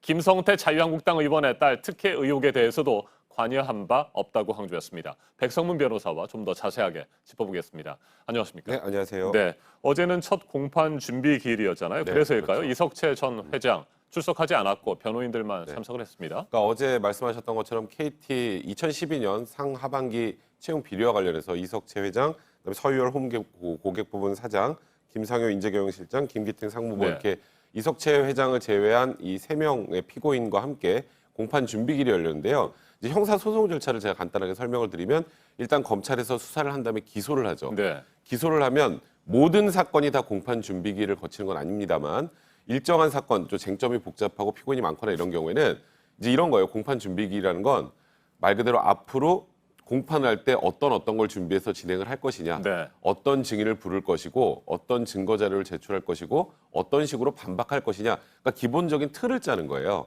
근데 그런 날은 피고인의 출석이 의무가 아닙니다. 그러니까 말씀대로 그러니까 공판 준비기일을 지나서 이제 정식으로 공판 기일에 들어가게 되면 민사소송과 달리 형사소송은 피고인의 출석이 법적 의무인데 일단 공판 준비기일은 의무가 아니기 때문에 네. 이석채 전 회장은 나오지 않았고요. 이석채 전 회장을 제외한 나머지 피고인은 출석한 것으로 알려진 상황입니다. 네, 나머지 피고인들은 검찰의 공소 사실을 대부분 인정하고 있습니까? 네, 이 전 회장의 지시를 받아서 채용을 했다라는 네. 취지의 진술을 다 했기 때문에 사실상 혐의를 모두 인정을 한 거고요. 근데 다만 이석채 전 회장 같은 경우에는 혐의를 부인하는데 네. 혐의를 전부 부인하는 게 아니에요. 예를 들어서 아니 나는 그런 지시를 한 적도 없고 그런 명단 난 듣지도 못했고가 아니고요. 청탁은 받았어요. 네. 청탁은 받아서 명단은 넘겨줬는데 내가 그 이후에 그 명단에 있는 사람이 합격을 했는지 불합격을 했는지 보고받은 적이 없고 이런 사람들 그러니까 이런 내용들이 있으니까 한번 살펴봐라는 취지였지 이 사람들을 꼭 채용해라. 성적이 안 돼도 채용해라. 이렇게 자기는 청탁한 적이 없었기 때문에 본인은 이제 혐의를 전부 부인한다는 취지를 밝힌 상황입니다. 네. 부정 청탁을 받기는 했지만 네. 구체적인 지시를 내리지 않았다. 맞습니다. 이게 이 전 회장 측의 네. 입장이고 앞서 말씀하신 대로 나머지 피고인들의 경우에는 지시를 받아서 했다 네. 이렇게 얘기를 네, 하고 맞습니다. 있으니까 전혀 상반된 주장을 하고 있는데 그렇다면 검찰이 어떻게 수사를 해야 되는 겁니까? 일단 지금 제가 조금 전에 말씀을 드렸던 것처럼 명단은 받고 부정 청탁을 네. 받고 넘겨줬다까지만 인정을 했다 말씀드리지 않았습니까? 근데 솔직히 이렇게 한번 생각을 해보시죠. 이제 KT의 소위 회장이 네. 어떤 명단을 인재경영실장이나 홍고객부문 사장한테 넘겨줘요. 그 의미가 뭘까요? 그 사람들이 받아들일 의미가? 챙겨봐라. 그렇죠. 그러니까 지금 일단은 그 부분은 부인할 수 없는 사실관계가 있기 네. 때문에 이석채 전 회장 측에서도 인정을 한 거고요. 이제 정말 그 얘기만 있었다고 하더라도 그런 경우의 상황이라면 사실상 부정 채용을 해라라고 명령한 것과 동일하게 바라볼 수 있기 때문에 현실적으로 지금 나머지 피고인 3명이 혐의 사실을 다 인정하고 이석채 전 회장의 지시를 받았다고 한 이상 일단 이렇게 진술을 하더라도 사실 빠져나가기가 쉽지 않은 상황입니다. 이거는 검찰이 무언가 수사를 더 하거나 말거나 할 거는 없는 것 같고 일단 이 상황에서 지금은 이제 이석채 전 회장의 지시를 어떻게 받았는지에 대한 구체적인 진술 이런 것들이 이미 다 확보가 돼 있을 거예요. 네. 그걸 통해서 재판이 진행될 것으로 보입니다. 자, 그리고 이 전 회장 측에서는 이렇게 주장을 하고 있습니다. 합격과 불합격 선에 걸쳐 있는 지원자를 채용할지 여부는 사기업의 재량이다. 자, 이건 업무방해 혐의가 지금 적용이 되고 맞습니다. 있는데 이 혐의에 대해서 법리적으로 다투겠다는 뜻일까요? 그러니까 제가 아까 말씀드렸던 것처럼 혐의를 부인하면서도 또 하나는 그런 게 설사 인정된다고 하더라도 네. 이렇게 앞에 전제가 좀 붙어야 될 것 같습니다. 이거는 서유열 전 사장도 거의 비슷한 취지로 이제 주장을 했는데 예를 들어서 아예 성적이 되지 않는 사람을 그냥 예를 들어서 꼴찌를 1등으로 만들어서 채용을 네. 했다. 그러면 좀 문제가 있겠지만 우리는 그 소위 말해서 명단을 받은 사람들 중에 불합격시킨 사람도 있다라는 거예요. 그리고 합격과 불합격의 그 선상에 있는 사람들 있잖아요. 그런 사람들을 채용을 한 것인데 그 합격과 불합격의 경계선상에 있는 사람들에 대한 채용은 민간 회사가 그거 하나 제대로 마음대로 하면 안 되느냐. 그러니까 이 정도 사람이라면 우리가 뽑아도 되겠다. 이거는 합리적인 재량의 범위라는 겁니다. 재량의 범위라면 업무 자체를 방해한 것이 아니기 때문에 설사 부정한 청탁을 받아서 이렇게 채용을 했다고 하더라도 이거는 업무방해 혐의 자체가 인정이 되지 않는 것 아니냐라는 취지로 법리 다툼도 같이 하고 있는 상황입니다. 네, 그리고 이석채 전 회장 측 자유한국당 김성태 의원의 네. 딸에 대해서는 김 의원의 딸이 KT에 다니고 있는지도 몰랐다 이렇게 주장을 하고 있습니다. 사실 이 KT 채용 비리 의혹의 가장 핵심이죠. 김성태 의원과 그의 딸 아니겠습니까? 이 부분에 대해서 일단은 전면 부인을 하는 모양새입니다. 그러니까 지금 일단은 이석채 전 회장 측에서는 제가 말씀드렸던 것처럼 11명의 부정청탁 관련해서 명단을 받았다는 사실을 인정하면서도 특히 딱 이 김성태 자유한국당 의원 딸과 관련해서는 그때 당시에 이제 서류 전형 적성 검사 다 건너뛰고 인성 검사하고 나중에 채용을 하지 않았습니까? 네. 그러니까 이게 어찌 보면 조금 전에 말씀하셨던 것처럼 KT 채용 비리의 핵심인데 김성태 의원의 지금 딸과 관련해서는 나는 그런 내용이 있는지도 몰랐고 심지어 그 이후에 그 김성태 의원의 딸이 다니는지도 몰랐고 네. 이번 일이 불거지고 보니까 김성태 의원 딸이 다녔고 그런 일이 있었다더라. 그러니까 나는 이 부분은 전혀 모른다라고 혐의를 부인한 상황입니다. 네. 이석채 전 회장은 4월 30일에 증거인멸에 우려 등이 있다는 이유로 구속이 됐고요. 김성태 의원의 딸 지난달 9일입니다. 참고인 자격으로 검찰에 소환돼서 조사를 받았다. 이게 뒤늦게 알려진 사실인데 자, 이런 구속과 김성태 의원의 딸 소환 조사 이 내용이 알려지면서 얼마 가지 않아서 김성태 의원도 소환될 것이다 이런 얘기들이 나왔는데 지금 한 달이 넘도록 아무 소식이 없습니다. 이건 왜 그렇습니까? 그러니까 사실 김성태 의원을 제외한 나머지 부정 채용을 청탁했던 사람들은 대부분 참고인 조사를 받았습니다. 근데 왜 김성태 의원만 받지 않느냐? 현직 국회의원이어서 그런 거 아니냐 이런 얘기들이 나오는데요. 이제 문제는 김성태 의원의 딸과 관련해서는 첫 번째 이제 공소시효 문제가 하나 있고요. 두 번째로는 만약에 여기서 이제 무언가 딸을 채용을 시키고 KT에 부당한 혜택을 줬다거나 아니면 금품을 지급을 했다라거나 이런 얘기가 나오면 이제 아예 죄명이 바꿔버리기 때문에 이건 공소시효 문제가 아닙니다. 근데 지금 일단은 검찰에서 어쨌건 야당의 의원을 소환하기 위해서는 네. 기본적인 증거 자료가 확보가 돼야 될 터인데 지금 나머지 제가 말씀드렸던 뭔가 특혜를 줬다거나 뭔가 금품을 제공을 했다거나라는 부분들은 아직 확인된 상황이 아닙니다. 그게 아니라면 사실 김성태 의원의 딸 채용과 관련해서는 사실 단순 업무방해 혐의면 공소시효가 지났다라는 얘기가 있거든요. 왜냐하면 김성태 의원의 딸은 정규직으로 바로 들어간 게 아니라 비정규직으로 들어갔다가 정규직으로 전환이 네. 됐죠. 근데 비정규직으로 들어갈 당시에 시점을 계산하면은 사실 공소시효가 완료했단 말이죠. 그러니까 검찰 입장에서 현 의원을 소환을 하는데 그런 정도의 확실한 좀 증거가 없는 상황에서 소환하는 게 좀 어렵지 않나. 그래서 이렇게 지체되는 게 아니냐 이런 얘기가 나온 상황입니다. 네. 김성태 의원은 그렇고요. 자, 나머지 네. 부정 채용을 청탁한 유명 정관계 인사들이 있지 않습니까? 이 사람들이 혐의가 확인이 된다고 한다면 어떤 법적 처벌을 받게 됩니까? 근데 이게 참 아마 대부분의 이제 시청자분들도 좀 의아해하실 텐데요. 아유 내 딸, 내 아들 좀 이렇게 좀 넣어줘. 네. 청탁만 하면 죄가 안 됩니다. 아하. 거기에서 뭔가가 더 나가야 돼요. 아까 말씀드렸던 것처럼 금품을 제공하거나 아니면 내 딸이 지금 도저히 이거 채용이 안 될 상황인데 다 조작해서 좀 해줘. 이제 그렇다면 이제 업무방해 공범이 될 수 있겠죠. 그런데 내 딸 잘 좀 봐줘라고 쓱 드민 정도만 가지고는 사실 이게 업무방해 공범으로 처벌하기 어려워요. 그래서 대부분의 지금 말씀하셨던 유력 인사들 다 참고인 조사 받았다고 하지 않았습니까? 참고인 조사라는 의미는 말 그대로 처벌하기 어려운 피의자가 아니라는 개념이잖아요. 통상적으로 피의자가 될 가능성이 높은 참고인 같은 경우는 나중에 바로 전환이 되는데 이제 그런 부분들이 확인되지 않고 단순 청탁으로 지금 현재 확인된 상황이라 그것 때문에 일단은 나머지 유력 인사들에 대한 처벌은 현재까지 쉽지 않은 상황입니다. 적절성 여부를 따질 수는 있지만 청탁한 것만으로 네, 그렇죠. 처벌을 할 수는 없다 이런 네, 말씀이십니다. 맞습니다. 네, 일반 국민들의 정서와는 좀 많이 다른 부분인 것 네. 같습니다. 지금까지 백성문 변호사였습니다. 말씀 잘 들었습니다. YG 엔터테인먼트 소속 가수였던 BI에 대한 마약 수사가 무산된 경위를 놓고 경찰과 검찰의 주장이 엇갈리고 있습니다. 당시 경찰은 집중 수사로 30명가량의 마약 범죄자를 검거했습니다. 그런데 이들 가운데 BI 사건을 처음 제보한 A씨만 서둘러 검찰에 넘긴 것으로 파악됐습니다. 검찰은 사건을 넘기라고 재촉한 적이 없다고 했지만 경찰은 검찰에 요구했다고 주장하고 있습니다. 최수영 기자가 보도합니다. 경찰은 지난 2016년 8월 초 마약 밀반책 1명을 검거한 것을 시작으로 2달 동안 마약 사범 36명을 무더기로 붙잡았습니다. 이 중 1명이 BI의 마약 구매 의혹을 최초로 제보한 A씨입니다.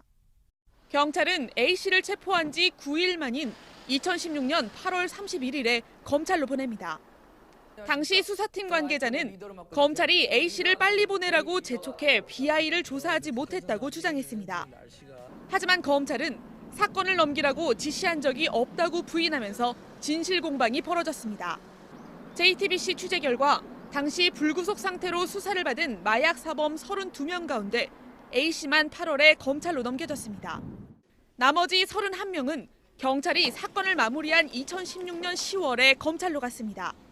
경찰 관계자는 검찰 요청이 없었다면 A씨만 미리 넘기지 않았을 것이라고 말했습니다.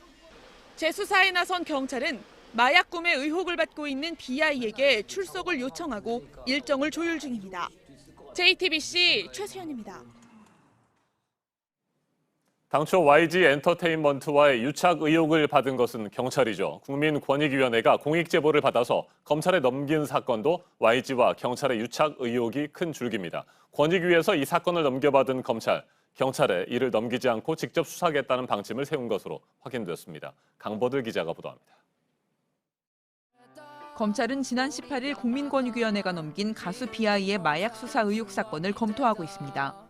사건의 최초 제보자인 A씨 측이 제기한 문제는 크게 세 가지입니다. BI가 신종 마약을 하고 양현석 전 YG 엔터테인먼트 대표 프로듀서가 이를 알린 A씨를 협박했으며 결국 YG와 경찰의 유착으로 사건이 덮인 것 같다는 겁니다. 이 때문에 검찰은 유착 의혹 당사자인 경찰이 직접 수사하는 건 부적절하다고 판단하고 있습니다. 또 제보자 A씨 측이 경찰을 믿을 수 없으니 검찰이 수사해달라고 요청한 것도 고려했습니다. 현재 경찰이 경기 남부경찰청에 전담팀을 꾸려 수사하고 있지만 여기에 사건을 넘기면 셀프 수사가 될 수 있다는 우려도 있습니다. 이에 따라 대검찰청은 오늘 사건을 일선 검찰청에 배당하고 수사에 착수토록 할 예정입니다. 다만 2016년 A씨를 조사했던 경찰 수사 관계자들이 당시 검찰의 사건 지휘도 문제 삼고 있어 검찰도 난감한 모양새입니다. 결국 경찰 유착과 함께 당시 수사 지휘에 문제가 없었는지도 함께 확인할 수밖에 없어 검찰이 이 부분에 대해 어떤 결론을 낼지 주목됩니다. JTBC 강버들입니다.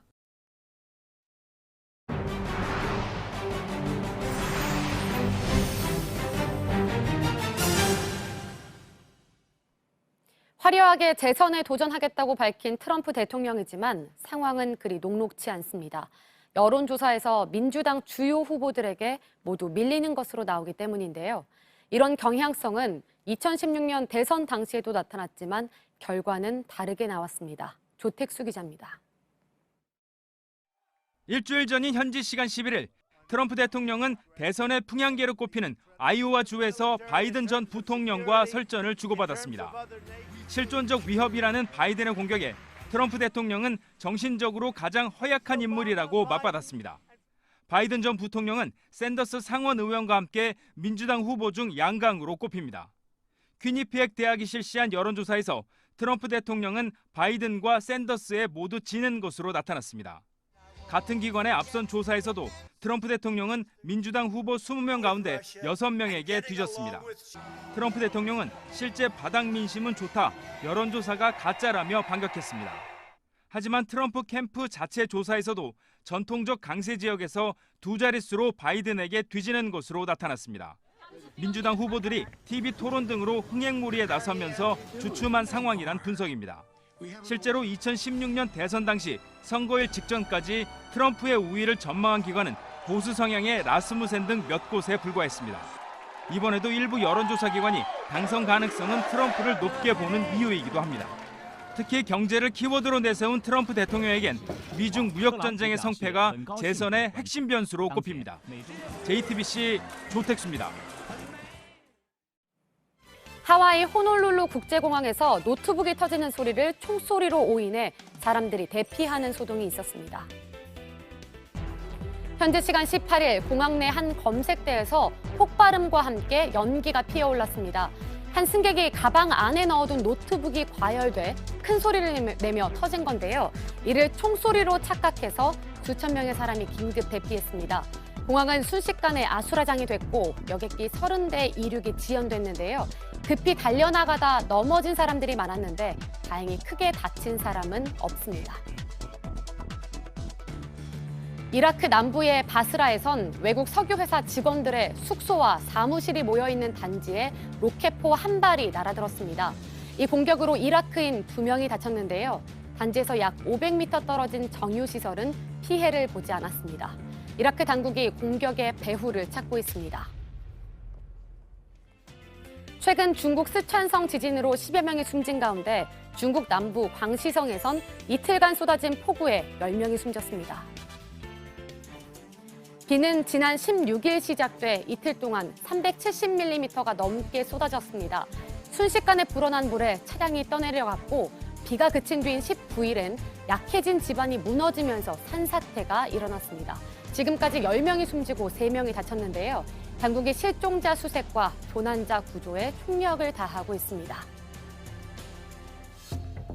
인도에선 물이 부족해서 난리가 났습니다. 폭염에 우기까지 늦어지며 대부분의 지역이 가뭄에 시달리고 있는데요.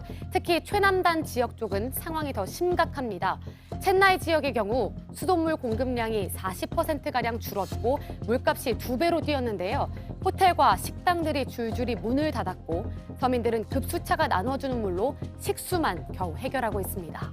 다행히 며칠 안에 우기가 시작될 거라고 하는데요.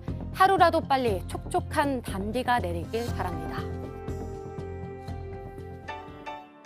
앵무새가 스파게티면을 야무지게 꼭 쥐고 뒤통수를 긁는데요. 깃털 사이를 시원하게 긁어주는 게 효자손이 따로 없습니다. 캐나다 몬트리올에 사는 이 앵무새, 원래 스파게티면을 간식으로 먹었는데요. 또 다른 용도를 찾은 뒤부턴 이렇게 면으로 몸 이곳저곳을 긁는 게 낙이라고 합니다. 영상을 본 누리꾼들은 앵무새가 스파게티 면을 도구로 쓰는 게 신기하고 귀엽다는 반응입니다.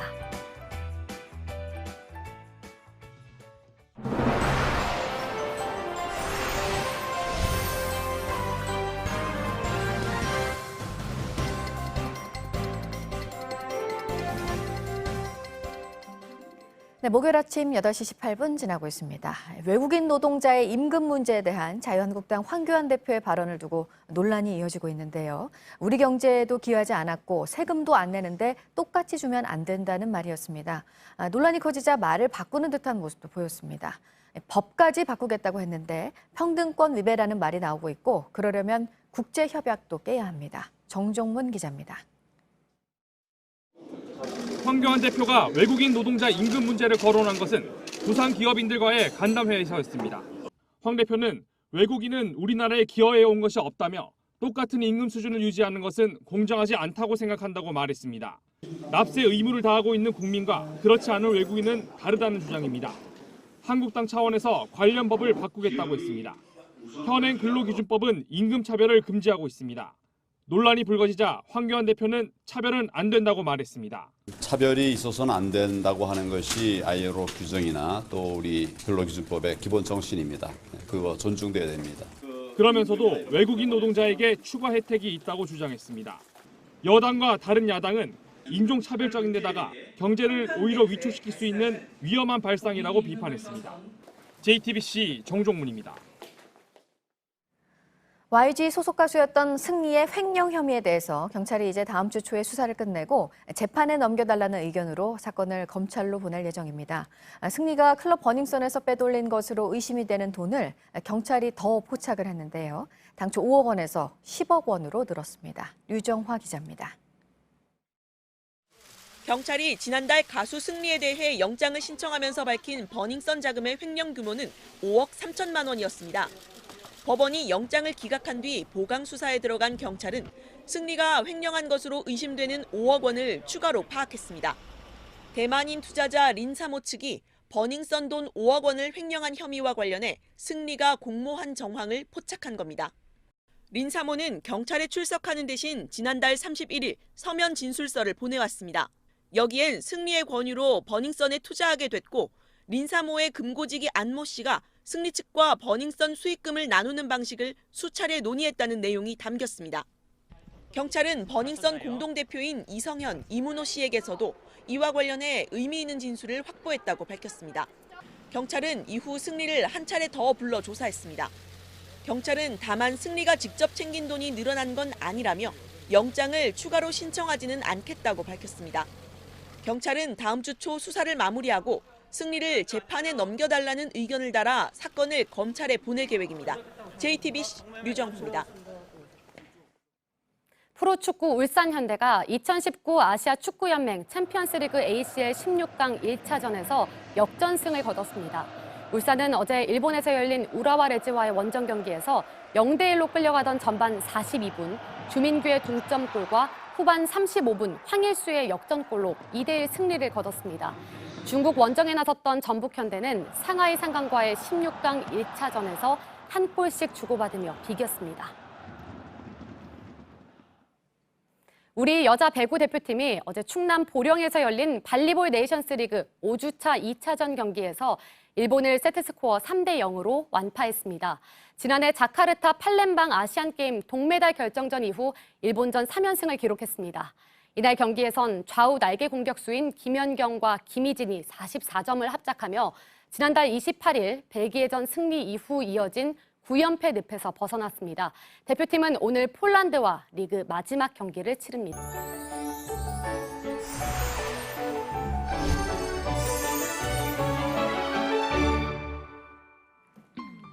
기온은 더 올라서 낮더위가 기승을 부리겠습니다. 특히 영남 지방은 30도를 넘어서는 곳도 많겠는데요. 볕도 강해서 한낮 자외선 지수도 남부 지방을 중심으로 매우 높은 수준까지 오르겠습니다. 곳곳 미세먼지 농도도 높습니다. 충북과 남부 지방, 또 제주를 중심으로 나쁨 수준 보이는 곳이 많겠습니다. 그 밖의 지역은 점차 맑은 하늘 펼쳐지겠고요. 아침까지는 낮은 구름대의 영향으로 서울과 중부 서해안에 빗방울이 떨어질 수 있겠습니다. 오늘 낮 기온은 서울이 28도, 광주 30도, 대구 32도까지 크게 오르겠습니다. 북한도 함흥이 최고 33도로 더위가 강하겠습니다. 주말 동안 다시 비 소식이 있습니다. 내일 오후 중부와 영남 지방에서 시작되겠습니다. 기상정보였습니다. 아침엔 뉴스워치, 오늘 하루 관심을 가지고 지켜봐야 할, 기억해야 할 뉴스 끝으로 정리해드립니다. 시진핑 중국 국가주석이 오늘부터 1박 2일 일정으로 북한을 방문해 김정은 국무위원장과 5차 정상회담을 갖습니다. 시 주석의 방북을 앞두고 스티븐 비건 미 국무부 대북정책특별대표는 유연한 접근의 필요성을 이해하고 있다며 북미 협상의 문이 활짝 열려 있고 전제 조건도 없다고 말했습니다. 이도훈 외교부 한반도 평화교섭본부장은 시진핑 주석의 방북이 대화 재개를 위한 기회가 될 것이라며 기대감을 표시했습니다. 그러면서 트럼프 대통령 방한 이전에 남북 정상회담을 하자고 거듭 촉구했습니다. 강원도 삼척항까지 어선을 타고 온 북한 주민 4명은 모두 민간인이라고 국정원이 설명했습니다. 이 가운데 2명은 북으로 가겠다고 해서 돌려보냈지만 2명은 북으로 가면 죽거나 교화소에 간다면서 귀순 의사를 밝혔다고 전했습니다. 자유한국당을 제외한 여야 4당이 오늘부터 6월 임시국회를 엽니다. 한국당이 국회 소집에 강하게 반발하고 있어서 추가 경정 예산안과 각종 법안 처리는 당분간 어려울 전망입니다. 미국 중앙은행이 기준금리를 동결했지만 앞으로 인하 가능성을 시사했습니다. 성명에서 인내심이라는 기존 표현을 삭제했고 FOMC 위원 1명은 금리 인하 의견을 냈습니다. 오늘 전해드릴 소식은 여기까지입니다. 이상으로 JTBC 뉴스 아침엔 목요일 순서 모두 마치겠습니다. 건강한 하루 보내시기 바랍니다. 고맙습니다.